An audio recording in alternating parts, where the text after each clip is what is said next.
and welcome to another episode of Heartstock Radio. I'm your host, Carol Murphy. Daniel Hogan is in the studio. Today, our guest is Vincent Djen. He's the Chief Strategy Officer of Remakehub. In just a moment, he's going to be with us. He's actually speaking with us from Shanghai today. And I'm here at home in my office studio, recording studio in Butte, Montana. So just a moment, we'll be back with Vincent Djen. As I went walking that ribbon of highway, I saw above me that in the skyway, I saw below me that golden valley. Hello and welcome back to Heartstock Radio. I'm your host, Carol Murphy. Remember that you can email us at heartstockradio@gmail.com. We're always happy to receive your emails here. And today, our guest is Vincent Djen. He's the Chief Strategy Officer at Remakehub. Thank you so much for being on Heartstock, Vincent. Hi, Carol. Thanks for having me. Excited to be here. We're excited as well. Can you give our listeners an introduction? What is Remakehub? Okay, so what we do is that we turn waste into something useful again. So about 4 years ago, my friend Cici started the company, Remakehub. First, we started doing some small projects like upcycling, remaking old clothes into some old sweatshirts into some cushion covers and things like that. And then slowly we evolve into a company, a startup that we turn waste, plastic and textile waste into something useful for big and small companies here in Shanghai. And I'm wondering what you did before that. I'm guessing that you had some experience in textiles and or clothing manufacturing. Is that right? Yeah. Actually, still involved in my family business that we do. It's a 45-year-old family business. What we do is make outerwear, like down jackets for brands in Europe and in the US. So I was born into textile, this industry, and my co-founder Cici, she was also in this. Her parents were, her mom's side was also in this industry. So we have a lot of background in textiles, and in college I studied accounting. I also have some engineering background. So that kind of excites me into. That's how I like these tech things, involved into maybe researching into new materials, how to turn waste into something useful again. So it all kinds of come together. Yeah. And where did you go to school? Was it here in the U.S.? Yeah, I went to Cal Poly Pomona. It's just outside on the outskirts of LA County. And what made you decide to go to Cal Poly? It's kind of interesting because I have a strange past connection with Cal Poly because they have a big horse program there. I think kind of funded by the Kellogg Corporation and the Kellogg family. So it's kind of Pomona, Cal Poly Pomona is near and dear to my heart. Oh, wow. Oh, that's so cool. I never thought this. Yeah, a lot of people I talk to is somehow they always cross path with Cal Poly one way or another. I don't know. It's just I was studying in high school in the U.S. back then, and then as usual, I applied for college. I got accepted from a couple other places like San Diego State, Cal Poly Pomona. Cal Poly Pomona was the last one that sent me the acceptance letter. And I was like, okay, Cal Poly Pomona sounds like a good school. And at that time, my brother was living in Southern California, in Irvine also. So I was like, okay, Cal Poly is closer to him than San Diego to him. So, okay, let's go to Cal Poly Pomona. Yeah. That's just how I picked it here. And what did you study there? I graduated with the accounting degree, and they also minored in marketing. But before that, I was studying engineering, electrical engineering. And yes, we have big horse equestrian, and the Cal Foundation is pretty big. Everybody, all the students knew about that. Yeah. Yeah, it's a big deal at Cal Poly Yeah. Pomona. Now, I'm just kind of curious. Your family's business and your family's background is in textiles, all kind of continuously based in Shanghai, I'm going to guess. Can you kind of help us understand why and how you ended up going to school in the U.S.? Did your family move over here, or did they send you over to study? Sent over to study. I was born in Hong Kong. My parents started a company in Hong Kong in the 70s. So yeah, so in the mid late 90s, it was trendy for parents to send their kids to study abroad. So Indeed. I went. So I went to Canada first. I did 2 years of my freshman and sophomore year was in Canada. High school sophomore and freshman year was in Canada. Then I finished up my junior and senior year in California. Yeah. And I'm just curious, from the student's perspective, going abroad, was there a lot of culture shock? What was it like being away from your family, and what kind of perspective did that create for you?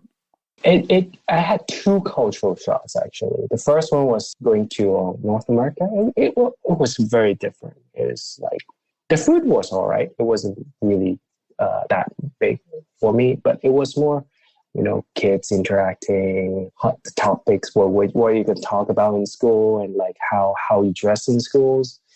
I remember like the first few days of schooling in Canada, it was in the wintertime. It was in Sault Ste. Marie, Ontario. Oh. So it's just north of the upper peninsula of Michigan. So it's kind of remote and very cold in the wintertime. Half of the year is pretty much covered by snow. So first got there and go to school, I was wearing like, a sweatshirt, as cardigans, that type of sweatshirt. And I was looking at the school, it's like, oh, nobody wears that here. So a couple of days later, I didn't wear that anymore. And then I was like, yeah, everybody in the summertime is like, all the kids wear T-shirts like untucked. Okay, I should wear that. I would do that too.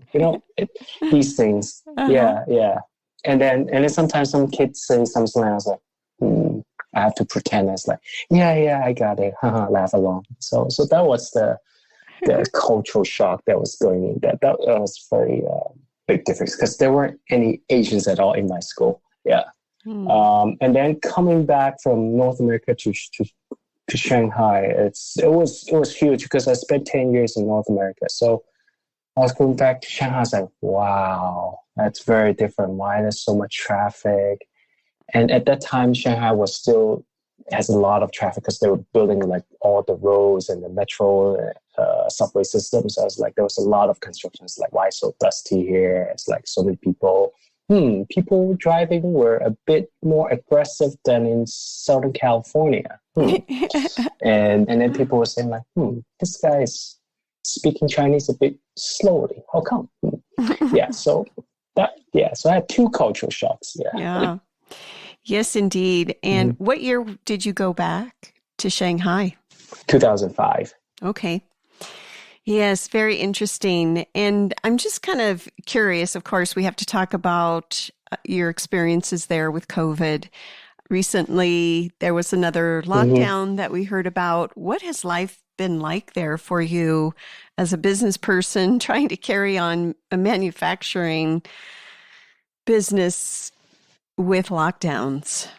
The lockdown, it was in the Shanghai city limit, so it didn't really affect the factory as much. The factories in Shanghai had to lock down, but we didn't have factories in Shanghai, so it was tough. It was things got delayed because the shipments were also couldn't go on, so we couldn't ship things. And then once we started to ship things, it was a bit slow. So it was a lot of delays, and then everybody just got on Zoom, get on virtual, just have meetings and waited it out. once we wait it out, and then we'll slowly get back into the rhythm again. But the delay was the major thing. Okay, let's discuss. Let's talk about it after the lockdown and so on. Mm-hmm. And how about your partner? Can you share a little bit more? You said her name is Cece, and Yes. she was the one who originally started your business. Can you talk just a little bit about kind of being a co-founder and how that all evolved at Remakehub? Yeah. Like me, she studied abroad too, but she studied abroad in the UK. So the reason she started Remakehub was she got back from UK to China later than me, a lot later than me. And then she found it's like there was a lot of, the air was polluted compared to in UK. And then she got some allergy, and then she's like, okay, she wanted to do something that to, clean up the environment and so on. At that time, China was just at the beginning phase of starting to tackle the pollution issue. So, and about what year was that, you think? That was about 2017, around that time that she came back and then wanted to tackle that. At that time, China was it's like really taking this pollution issue really seriously. And her mom was in the textile industry, so she could really see that it's textile was this industry as a pollution issue. So so she started in the textile, but we now slowly evolve from textile also, and we're doing some plastic recycling as well. So that's how we started. Yeah. And at what phase did you join the company? Was it already launched, or were you pre-launch? After launch, I started because in the 2018 in the sustainability world in Shanghai, it was really, really small. Everybody knew each other. And then there was this girl, Sissy, coming into this new exciting industry. I was like, okay, there's a girl called Sissy. Okay, she's doing this textile upcycling thing. Okay, let me see what she's doing. So knew each other back then. We just say hi. And then we just kept along, and then in about 2019, she reached out to me. She's like, there was a project that she wants to me to help, and then from that, we felt that a lot of things direction wise and value wise, we had a lot of things in common. So let's do this together. Yeah, so that's how we get together and do this. Being co-founder sometimes it's tough in a sense, because when you own your own company, when you're just yourself, you can't call your shots, right? I mean, when you're co-founder with somebody, then you have to like discuss and then talk with the other person. Sometimes they may not be in line with what you're thinking and so on. So sometimes you have to convince, sometimes you have to just like go along, and sometimes you just have to, if there's some heated debate, you just have to kind of back off and then just like see. And then sometimes each other complement each other's skills. So she was more into the design, that I'm more in like the technical side of things. So sometimes we have different perspective on things. So because our background was different. But yeah, you just have to learn to. It's like marriage, right? It's like you have to learn to live with each other and work with each other. Yeah. Mm-hmm. I was just going to say it's kind of like a marriage in many ways. Yeah. Yes. Yeah. Okay, so we're going to take our midway point break. In just a moment, we shall be back with Vincent, and we'll talk a little bit more about the nuts and bolts of Remakehub and your recycling processes and all of that kind of fun stuff. This is Heartstock. We'll be right back.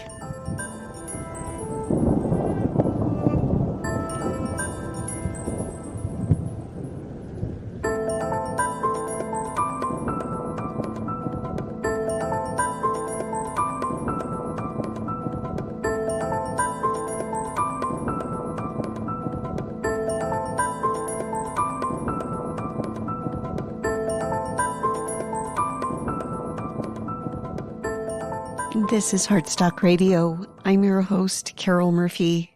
Today, we're speaking with Vincent Djen. He's the Chief Strategy Officer of Remakehub. and a co-founder. We were just talking about your co-founder, Cece, and working through all of the things that come up in any kind of enterprise.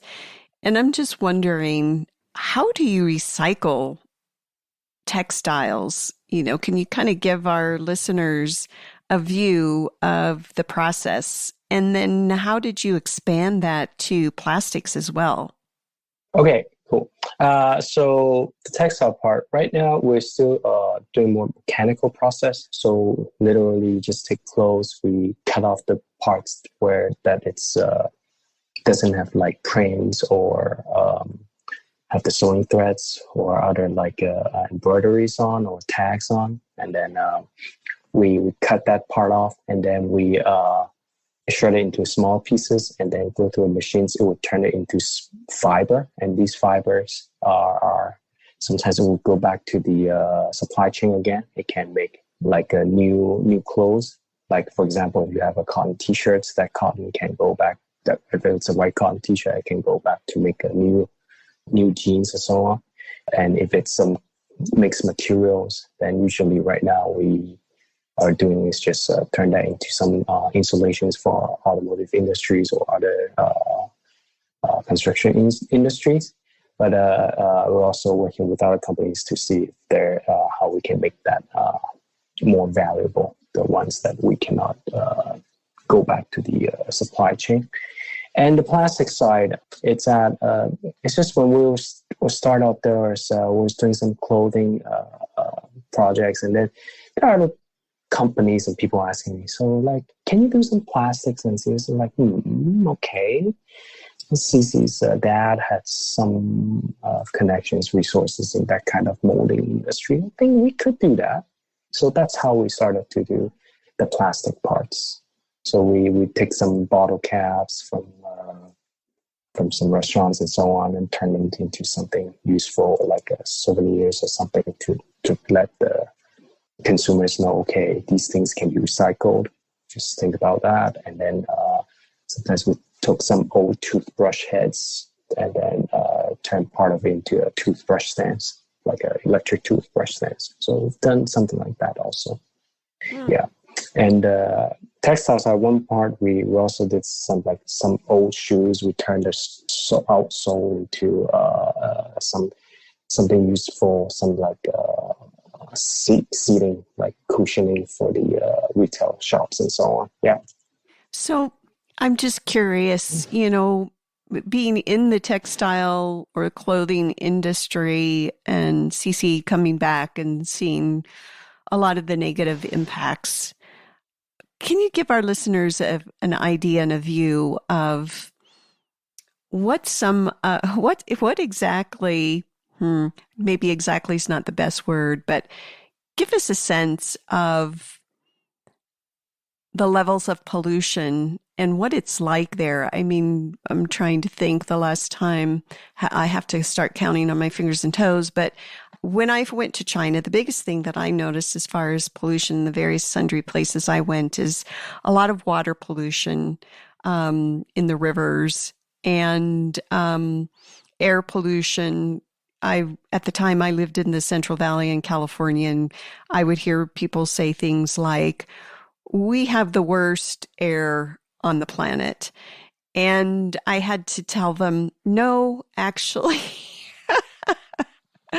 Oh, the time that I went to Beijing, you couldn't see literally the house across the street. As opposed to in the Central Valley, we couldn't see the Sierra Nevadas because the air was so thick. I mean, here in Montana, it's like you experienced in Canada, I'm sure it's a very pristine environment compared to these high density populated areas. Speaking more on the issues with textiles and clothing, can you give us an idea of, some impacts that you're trying to turn around and things that you've seen firsthand there? Yeah, it was really night and day. Yeah, back in the days when I first got back to Shanghai, and even in the 2010s or 2015, it was still very the air pollution was still quite, could just see it. Like, but now it's just like in this 5-6 year time, it's really changed. Part of the change was because there was a lot of rules and regulations on cleaning up the air and cleaning up the water. So that led to a lot of old mills and dyeing houses shut down, and like you have to upgrade the machines and so on. So in this industry back then was water pollutions, and then also some places you could just smell that in the air, like in the factories, just like the dyes and the chemicals and things. But now it's just it's completely changed. There was a time, I think back then there was a time some of the prices of weaving, dyeing were raised because some of these old places, old mills were shut down because they didn't meet the regulations. And then some of the companies, they invest into new equipments to meet the regulations. So now it's very different. Now it's a lot cleaner. Mm-hmm. And now we're just working on how to lower the carbon, trying to reuse more of these old textiles, working on these things. Yeah, so it's now we transition from like pollutions to getting the pollutions under control, and now we're working on how to lessen the impact, trying to lowering the carbon, lower the water usage, and also finding ways to reuse these clothes and so on, and recycle them. Yeah. Mm-hmm. It's transitioning. Yeah, it's growing. It's evolving. Yeah, and that's encouraging because we all breathe mm-hmm. that air, not just people living in Shanghai. Right? We're all connected, and I'm very encouraged to hear you saying that. And I noticed that you do a podcast. Can you share with our listeners a little bit about your podcast? Oh, I was just guest of a couple podcasts. So, okay. Yeah, I wasn't the host. I was just got invited to talk in this podcast. So it was fun. Yeah, most usually I've done is about my textile industries or about like entrepreneurial journeys and things like that. Yeah, usually those topics. Mm-hmm. And what lays ahead? What kind of plans are you making for the future for your enterprise? First, we just keep evolving and innovating. I think we're constantly trying to find solutions that we can use in out here in China to better to recycle the clothes, like increase the recycling rate, utilization rate, make more valuable products out of it. Talk to also work with other different people in the industries or somehow connected to the industry and see what kind of new things, new ideas they got we could work together, inspire each other, and just evolve, just try to stay ahead and not too ahead, because if you stay too ahead, then you have to survive. It sometimes could take a long time. It's a long struggle. Yeah, so we try to be on the front of the curve, and be there. Yeah, and also just be vigilant and see what kind of new opportunities and new technologies are out there to make things better. Yeah. Can you talk a little bit about where your clothes come from? Are you depending upon consumers to recycle their clothing? Is it all China-based, or do you get clothing from overseas as well? We've done mostly China-based, so clothes from the consumers and also some clothes from the brands collected from the consumers.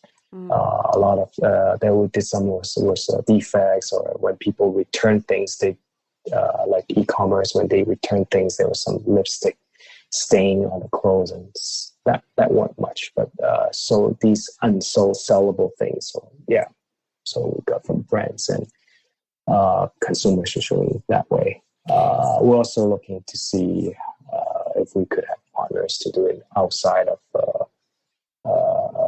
China, because some brands, some companies talk to us like we have some want to do some projects in different countries, regions. If you have any like resources, or could help us.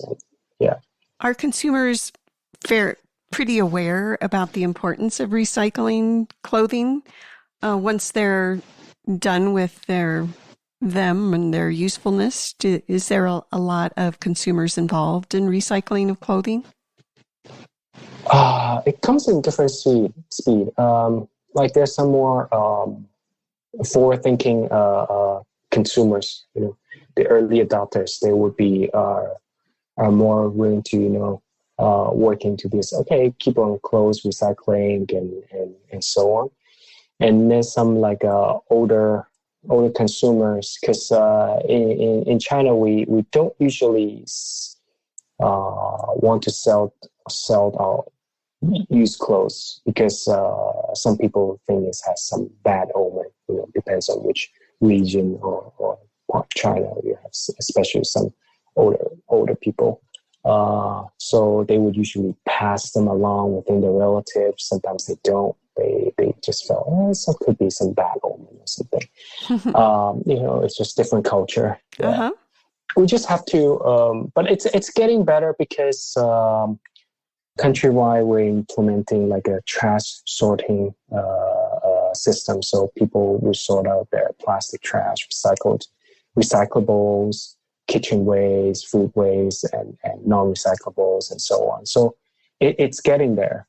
I think consumers' mindset about recycling and reusing, it's growing. It's definitely growing, and the younger crowd, they don't have these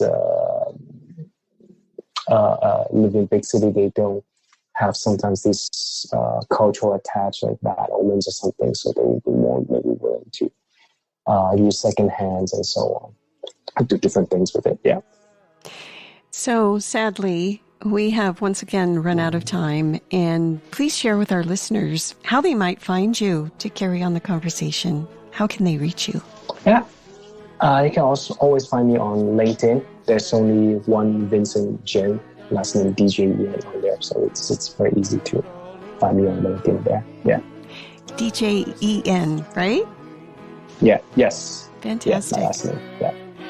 And thank you so much for being on Heartstock and sharing what you're up to. Yeah, thanks for having me, Carol. Indeedy. And as usual, we will be back next week. Until then, peace. The voice was chanting as the fog was lifting. This land was made. Heartstock Radio is a production of KBMF 102.5 Butte America Radio. Hear our programs every Friday at 5 p.m. Mountain Standard Time via live stream at butteamericaradio.org. Sign it said, no trespassing, but on the other side.